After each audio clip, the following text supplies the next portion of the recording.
It was better than Anderson Silva. It just wasn't as technical, but that was the greatest front kick knockout we've ever seen. Unbelievable. Easily the greatest front kick knockout we've ever seen. Unbelievable. Well, DC, congratulations, of course, in order for you as well. Hall of Fame, and it looked like, you got pretty emotional when it was right out. So I guess can you just take us back to that moment? Like, did you instantly realize? When did you realize what was happening? What was the emotion? So when they said, let's welcome the next member, I don't know if do they normally do 2 modern wing athletes or something? They don't, right? So I saw Habib, so I had no idea. I thought it was going to be Habib. And then I saw my back on the promo I did years ago, and I kind of threw my headset. Rogan looked like, what just happened? Then he looked up and saw what was going on, and he was like, oh, my God, congratulations. So it was a bit of a surprise. I don't know how they kept this from me. Well, I was going to ask. I think a lot of people are like, he knew. He's on the broadcast team. He had to know this. No one told me anything. They let me talk about Habib going into the Hall of Fame before the show. And I was like, because Habib and I compete in everything. And I was like, well, you're in the Hall of Fame and I'm not, so congratulations, champ. And little did I know a few hours later I was going to be getting the invitation. So now you can take that back, right? Well, yeah, he's still undefeated, right? So it's like I don't have him yet. Yeah. I guess, can you just sum up what it does mean to you? I mean, I'm sure it's still kind of processing. You weren't, ready for it, but to know Hall of Fame, you know what I mean? You can't ever take that away. What does that mean? I always said things like heroes and champions, they fade, but your legacy stays forever. And this is a part of my legacy, right? Even when my days are gone, and my kids and my kids' kids can always take their kids to Vegas and see their dad in that Hall of Fame. Right? Like, to be remembered is a truly, truly special thing. And I think with this, it's like the icing on the cake of a lifetime of things that I've been able to accomplish. It's very special. Awesome. Obviously, you'll have time to put together a speech and a lot to talk about. But I guess, just as you sit here now, what is it that you want people to remember? If there's one lasting memory, one lasting thing about you as your legacy, how do you want to be remembered? I fought hard.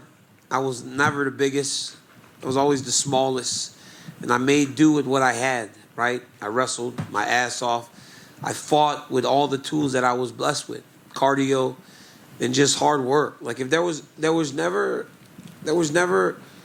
anything given. I never cheated. I mean, obviously, I was outside of the whole thing where people think I touched that towel, but people still believe that, which is so stupid. I don't know how many times I have to tell you I didn't touch the towel. But outside of that, there were no drugs tied to my legacy. There was no questionable things that I did outside of people unjustly accusing me of touching the towel. It was there. Who doesn't touch a towel when it's there? DC, just curious about your job tonight. When the co-main event is playing out, how hard is it to sort of commentate? And stuff? Well, Rose and Carl are going to be pissed off at us because we just had to kind of call it like it is. No one is above criticism. And that fight was to be criticized. Here's the problem, right? If you're Rose Namajunas, you go home and you are really disappointed because you kind of played chance with your championship. Because in those first 3 rounds, I don't know how anybody judged it. I don't know how any judge...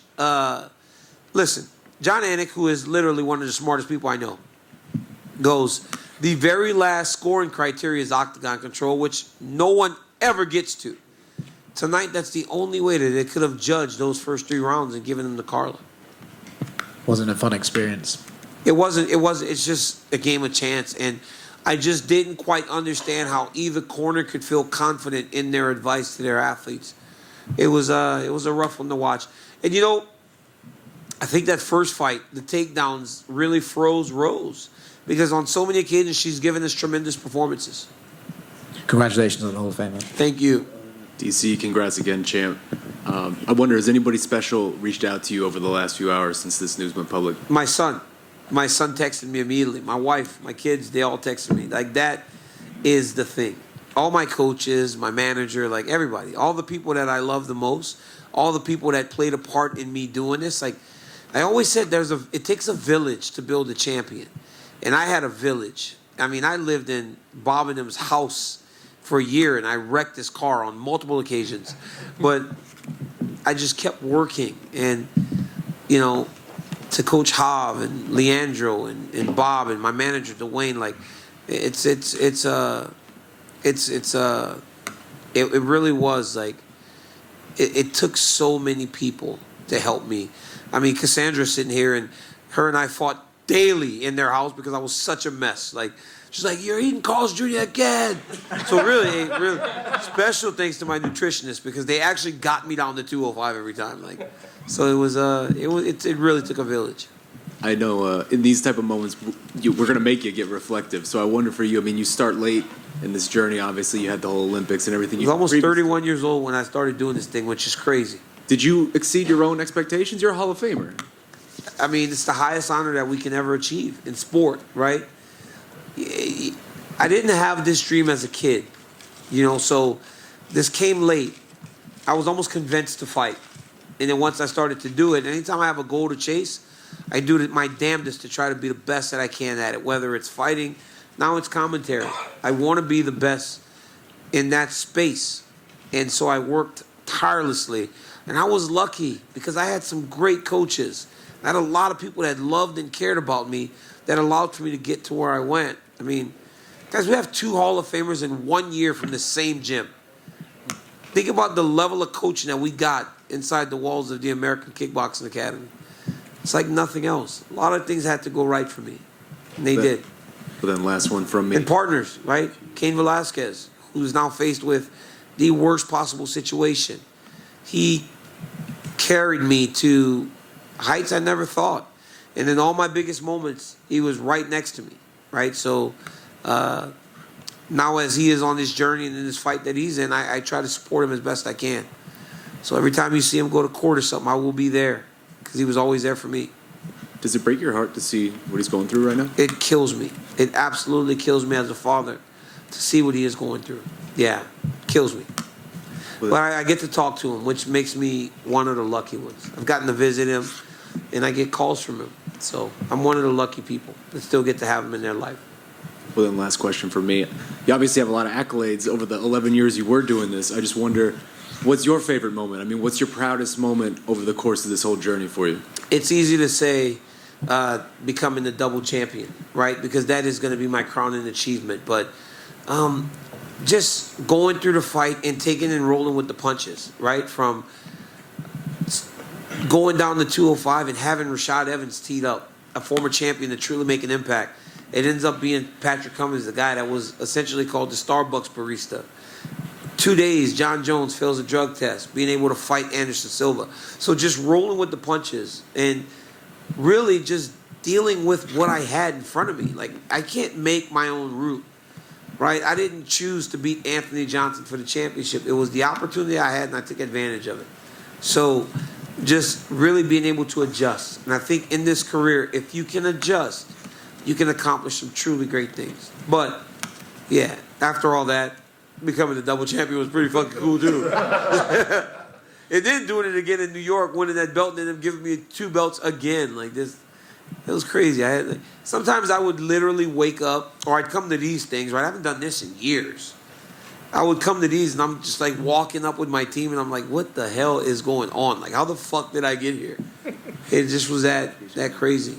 So nice you had to do it twice. Congrats. Thank you. Hey, DC, over here. Congratulations. I don't know if we're supposed to stick to Hall of Fame questions, but how did it feel to get the crew back together and be with Joe Rogan and John Anik for the first time since January? That was nice. Being back with the guys was nice.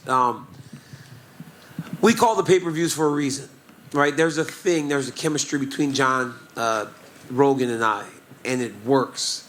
And when they put us together, you didn't know if it would. And there are a lot of people that probably don't like it. But the vast majority of people enjoy the banter. They enjoy the personalities. And it felt good to be sitting next to those guys. Because I haven't called a fight with Rogan for almost 4 months. I haven't called a fight with Anik. One in Columbus. I've done my other 2 with Brendan Fitzgerald, who is a very talented broadcaster himself, Dominic Cruz, and Paul Felder. But it's just something to the big event, having the big personalities all at that table. And then back to the Hall of Fame.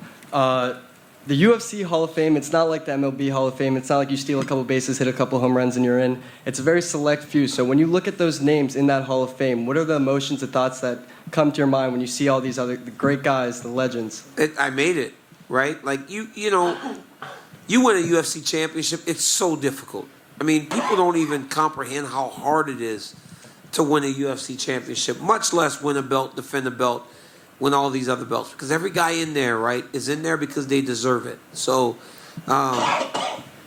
it is truly a pleasure to sit alongside these people, like all these people that I've looked up to for so long. And every time, like I said, I'll be called the UFC Hall of Famer.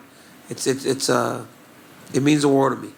Congrats, DC. You deserve it. Thank you. DC. And one quick, is there any thoughts on who's going to do the induction speech for you? I hadn't even thought of it far in advance. I mean, I got to make sure Habib doesn't take my guy, right? We got 2 guys from the same gym getting to do it, so special. On that similar question, who's going to be the one to close the Hall of Fame show? Who's going to go on last? I have no idea. I got 2 belts. I was going to say, make the case why it should be We'll you. be arguing about that. Dana will have to sit between Habib and I as we try to decide. Because we are both going to be yelling and screaming. I'm usually pretty like, whatever. You go ahead. Maybe But he inducts you and you induct him. Maybe we do that. That'll be fun. That one's on the house. There you go, my man. How much do I owe you? I ain't got no money. I make a lot less than I did fighting. Congrats, DC. For some of us who weren't hearing the broadcast, how would you describe that 3-minute madness between Gaethje and Oliveira? Listen. The lightweight champion of the world has a name, and it's Charles Oliveira. And my God, how good is that dude? It's insane what he is. We sit there like flabbergasted, like, what happened? I just talked to Dana as he was leaving. I go, dude, what happened to Charles Oliveira? Like, how did he become this? Like, that's all you can ask. Is like, how did he become this guy? He is legitimately one of the best fighters I have ever seen in my entire life. And we have seen dudes like Anderson Silva, George St. Pierre, Khabib Nurmagomedov. So when you start calling one of the best you've ever seen in your life, that is high praise. But he gets hurt, and he's also got some built-in traps, right? You hurt Charles Oliveira, you got to take a step back, because if you jump on him, dude might submit you. So it was a very telling thing in the finishing sequences. Justin Gaethje hurts him, has to let him up. But Charles lays there for a few minutes, covers a little bit. Charles hurt Justin, jumped right on it. Went to punch him and missed. Immediately takes his back. But if Justin goes and does that and misses, next thing you know, Charles is on his back. So he's got these built-in, like, traps that you have to avoid whenever you're trying to approach him. So it makes him very, very dangerous.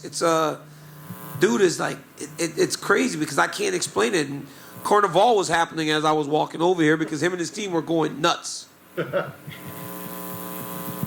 Oh, quick one for me. Congratulations. Javier Mendez just wanted me to relay a message to you and let you know he loves you. He's very proud of your very well-deserved induction. Yeah, he's a man. I love Coach Jav, and I wish he was still there whenever it happened, because Bugoy fought early, so they probably took off, but it would have been nice to hug a person that was there the entire journey. I hugged Cassandra, but having Jav there too, like, Cassandra gave me the huff and puff. Yeah. But no, like Javier, like just, the hours in the gym and just the training, it's his gym. It was his gym. They gave us a home. Whereas her and Bob gave me a house and a home. That's his gym, and he opened his doors for me, and he's always been such a special part of my journey. I love him.